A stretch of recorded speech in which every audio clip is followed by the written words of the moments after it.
This is what Paul said. This is the language he used to the church in Philippi. He said this: in your relationships with one another, have the same mindset as Jesus Christ. Okay.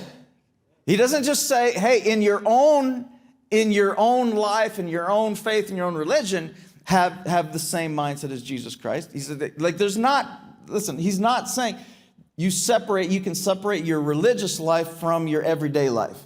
He says when it comes to your relationships, you got to think like Jesus too. Okay. What is that? Well, Paul explains. He says this.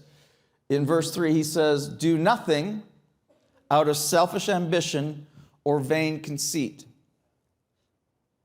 That word nothing's big, isn't it? Do nothing. That's a huge word. Do nothing out of selfish ambition or vain conceit. Rather, in humility, value others above yourselves, not looking to your own interest, but to each of you to the interest of the others.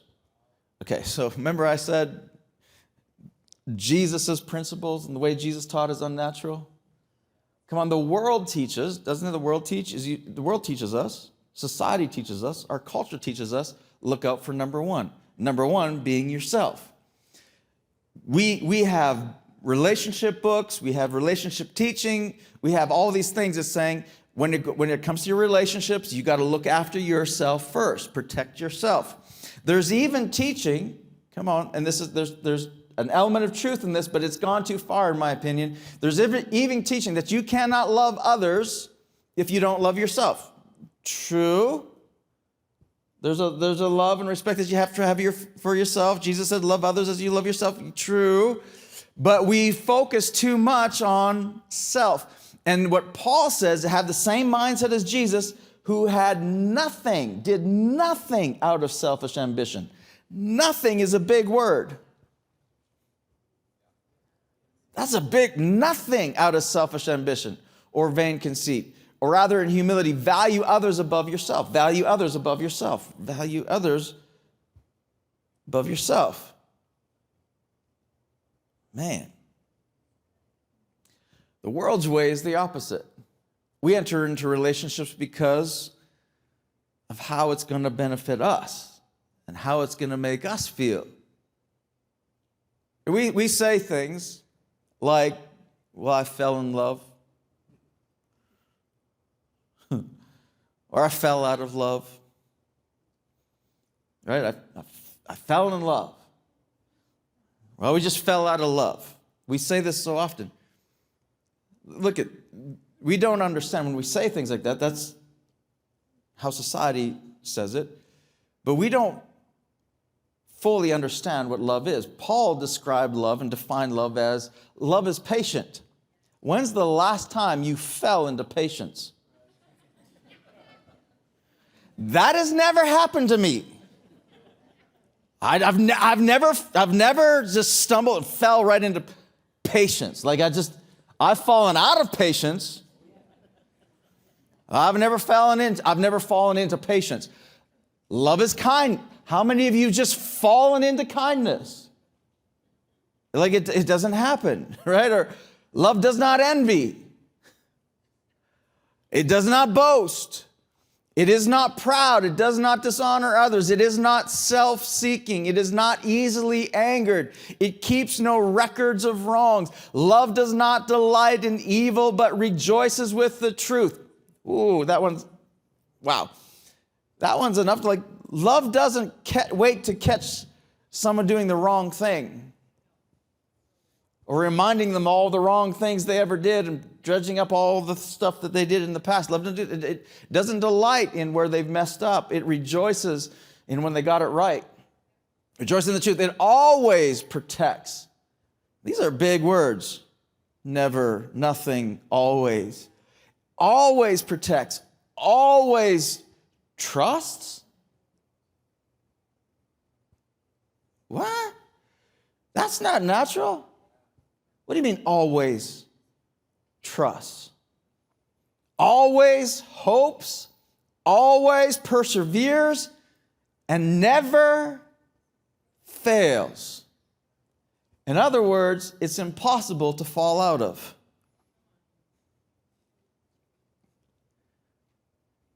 Come on. It's getting really quiet in here. Help me out online. All right, come on.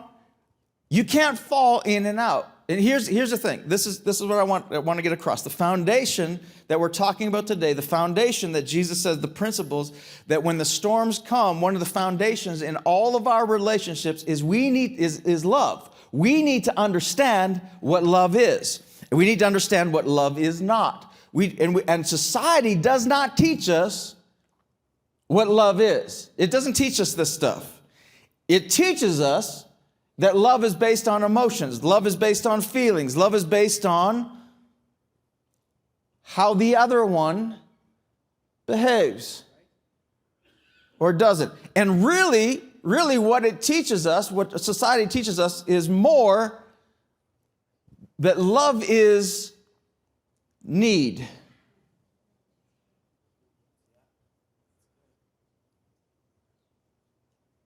So when we say, I love you, we could actually, in the world's way, we could actually translate it as I need you. And the moment I don't need you anymore, I fall out of love. Come on. We get into relationships based on need. I need you to meet my ego, to meet my loneliness, to meet my needs. And so I go looking for someone to meet my need. And the moment I put that pressure on you, I've fallen into love. I fall into love. Somebody has stepped up and is now able to meet whatever I'm lacking, meet my need. And the moment that I don't need them anymore, I fall out. Does this make sense? So come on. This is not just in romantic relationships. Come on. We say to our kids, I love you.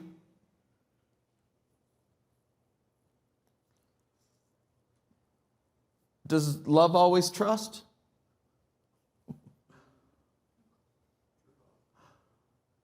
Come on. Sometimes we put the pressure on our kids to meet our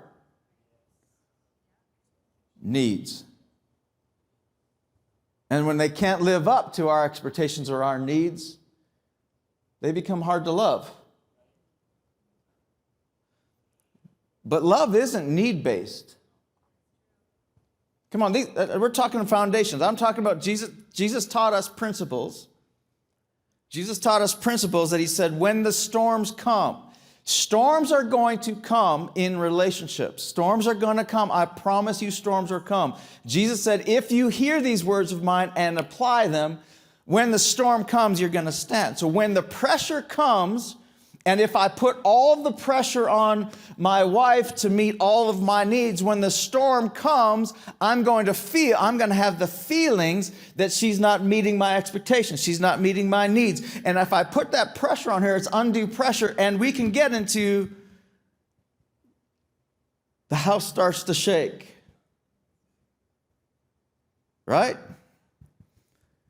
Or we get into too familiar territory where I don't feel the need the same way, and so all of a sudden we start to drift.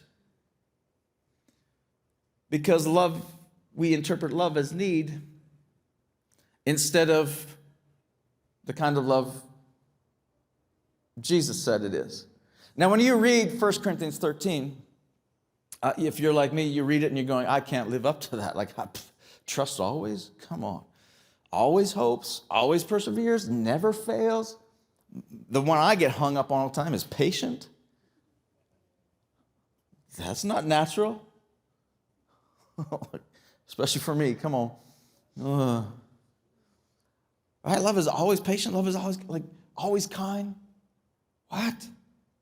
But listen, when I look at it as far as my expectations and what I'm supposed to do, it's hard. But when I look at it from the other, as the one receiving, I thank God that he's always patient with me. He's always kind with me. He doesn't keep records of wrongs. He always trusts, always hopes, always perseveres. Come on, because John said that God is love. So when Paul gives us a definition of what love is, you can interpret love with the word God in there, and you're going, wow, I'm so glad that I can receive that kind of love. And if I can receive that kind of love, if he can be that patient with me, I, in turn, can give that to someone else.